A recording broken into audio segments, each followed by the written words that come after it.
శ్రీ గణేశాయ నమః. శ్రీ జ్ఞానసరస్వత్యై నమః. శ్రీ గురుభ్యో నమః. శ్రీ మహాగాయత్రీమాత్రే నమః.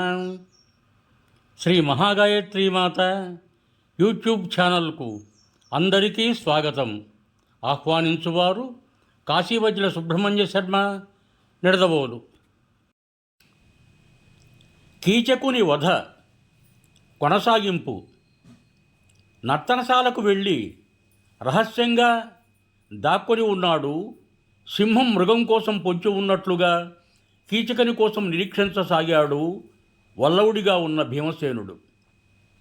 అప్పుడు పాంచాలితో సమాగమం కానున్నదనే ఆశతో కీచకుడు కూడా మనోహరంగా అలంకరించుకొని నర్తనశాలకు వచ్చాడు. సంకేత స్థానం తెలుసుకొని నర్తనశాల లోపలికి వెళ్ళాడు. అటు తర్వాత భీముడు ఆ భవనమంతటా అంధకారం అలుముకొని ఉంది. అతులిత పరాక్రమశాలి అయిన భీమసేనుడు అక్కడికి అంతకు ముందే వచ్చి ఏకాంతంగా శయ్యపై పడుకొని ఉన్నాడు. దుర్మతైన కీచకుడు కూడా అక్కడికి చేరుకొని అతనిని చేతితో స్పృశింపసాగాడు. ద్రౌపదిని అవమానించిన కారణంగా ఆ సమయంలో భీముడు కోపంతో మండిపోతున్నాడు. కామమోహితుడైన కీచకుడు అతని దగ్గరకు చేరి ఆనందంతో ఉబ్బి తబ్బిబ్బవుతూ చిరునవ్వుతో, శుభ్రు, నేను అనేక రకాలుగా కూడబెట్టిన అనంత ధన సంపత్తిని నీకు సమర్పిస్తున్నాను. ధన రత్నరాశులతో నిండినదై వందల కొలది దాసీలు సేవిస్తూ ఉండే రూపలావణ్యాలు కలిగిన శ్రీరత్నాలతో అలంకరింపబడి క్రీడా సామాగ్రితో రథ సామాగ్రితో సుశోభితమై ఉండే నా భవనాన్ని నీకోసం దిగదుడిచి నీ దగ్గరకు వచ్చాను. నా అంతఃపుర స్త్రీలు తరచుగా మీలాగా అందమైన వేషభూషలు అలంకరించుకున్న చూడచక్కని పురుషుడు వేరొకడు లేడు అని నన్ను ప్రశంసిస్తూ ఉంటారు అని గర్వంగా చెప్పుకొన్నాడు. భీమసేనుడు, నీవు చాలా చక్కని బాడివే, ఇది చాలా మంచి మాట. అయినా నాలాంటి స్త్రీని ఇంతకుముందు ఎప్పుడూ నీవు స్పృశించి ఉండవు అన్నాడు. ఇలా అని మహాబాహువైన భీమసేనుడు వెంటనే ఒక్క గంతు వేసి లేచి నిల్చొని అతనితో, ఒరే పాపి, నీవు పర్వతంలా చాలా ఒడ్డు పొడుగు ఉన్నవాడవు. కానీ సింహం విశాలకాయం గల గజరాజును ఈడ్చివేసినట్లు ఈరోజు నిన్ను నేను నేలకేసి కాలితో నలిపివేస్తాను. నీ అక్క ఇదంతా చూస్తుంది. ఈ రీతిగా నీవు చావగానే సైరంధ్రి నిర్భయంగా తిరుగుతుంది. ఆమె పతులు కూడా ఆనందంగా రోజులు గడుపుతారు అంటూ పూలతో అలంకరింపబడిన అతని కేశాలను పట్టుకొన్నాడు. కీచకుడు కూడా బలవంతుడే. అతడు తన జుట్టును విడిపించుకొని అతి చురుకుగా రెండు చేతులతో భీముని పట్టుకున్నాడు. ఇక ఆ ఇద్దరు పురుషసింహాల మధ్య పరస్పరం బాహుయుద్ధం మొదలైంది. ఆ ఇద్దరూ గొప్ప వీరులే. వారి భుజాస్పాలనలతో వెదుళ్ళు చుట్టుతున్నట్టు కఠోర ధ్వనులు వెలువడసాగాయి. ప్రచండమైన తుఫాను వృక్షాన్ని ఎలా ఊపేస్తుందో అలాగే భీమసేనుడు కీచకుని ఎదురు దెబ్బ కొట్టి నర్తనశాల అంతటా తిప్పసాగాడు. మహాబలి అయిన కీచకుడు కూడా తన మోకాళ్లతో పొడుస్తూ భీమసేనుడి కిందకు పడగొట్టాడు. అప్పుడు భీమసేనుడు దండపాణి అయిన యమరాజు వలె చాలా వేగంగా గెంతి నిలవబడ్డాడు. భీముడు కీచకుడు ఇద్దరూ చాలా గొప్ప బలవంతులే. ఈ సమయంలో మాత్సర్యం కారణంగా వారు ఇంకా ఉన్మత్తులైపోయారు. అర్ధరాత్రి వేళ నిర్జనమైన నర్తనశాలలో ఒకరినొకరు అణచివేయసాగారు. కోపావేశంతో వారు భీషణమైన గర్జనలు చేస్తుంటే ఆ భవనం మాటిమాటికి ప్రతిధ్వనిస్తోంది. చివరికి భీముడు క్రోధావేశంతో అతని జుట్టు పట్టుకొని అతడు అలసిపోవటం చూచి తాటితో జంతువును కట్టివేసినట్లు అతనిని తన భుజాల మధ్య అదిమి బిగించేశాడు. కీచకుడు పగిలిపోయిన నగారాల వికృతంగా గట్టిగా అరుస్తూ అతని భుజాల నుండి వినిపించుకోవటానికి గిలగిలడాడసాగాడు. కానీ భీమసేనుడు చాలాసార్లు అతనిని భూమిపై గిరగిరా తిప్పి పడవేసి అతని గొంతు పట్టుకొన్నాడు.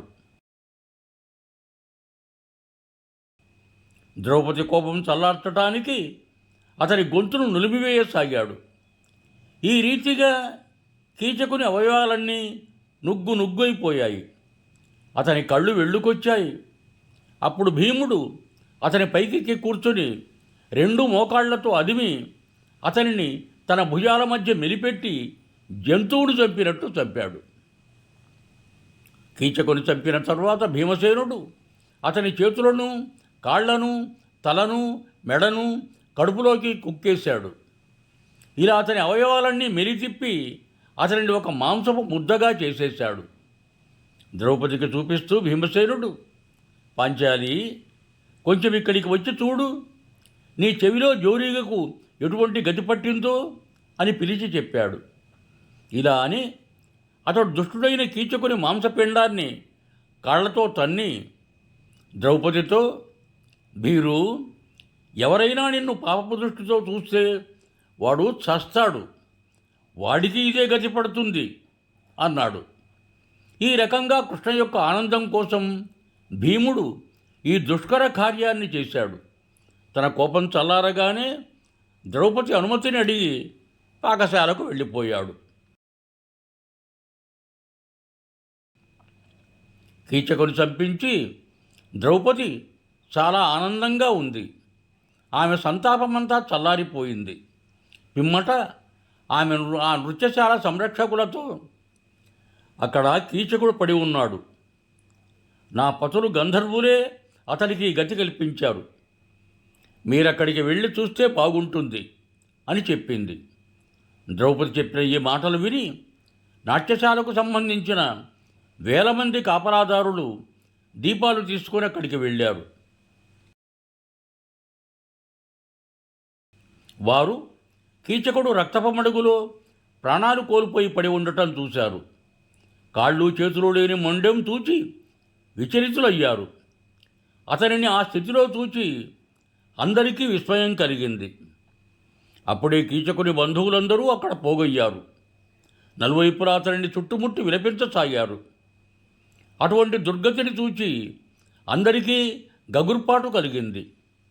అతని అవయవాలన్నీ శరీరంలోకి దూరిపోయి ఉండటం వలన నేల మీద వెల్లకిలా పడిన తాబేలులా అనిపించసాగాడు. అతని దగ్గరి బంధువులు దహన సంస్కారాలు చేయటానికి నగరం వెలుపలికి తీసుకుపోయే ప్రయత్నాలు ఆరంభించారు. శవానికి కొద్ది దూరంలో ఒక స్తంభాన్ని ఆనుకొని నిల్చొని ఉన్న ద్రౌపదిపై వారి దృష్టి పడింది.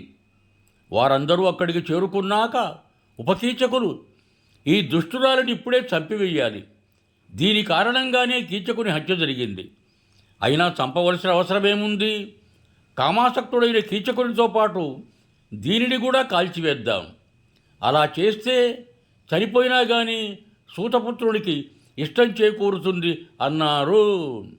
శేషం యం భూయాత్ సర్వే జనా సుఖినో భవంతు. ధన్యవాదములు.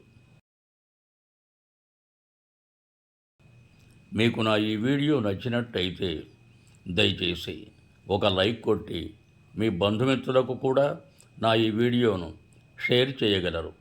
అదేవిధంగా నా ఛానల్ శ్రీ మహాగాయత్రి మాత యూట్యూబ్ ఛానల్ను సబ్స్క్రైబ్ చేయ ప్రార్థన. మరొక్క మారు ధన్యవాదములతో భవదీయుడు కాశీవజ్ర సుబ్రహ్మణ్య శర్మ, నిడదవోలు, తూర్పుగోదావరి జిల్లా.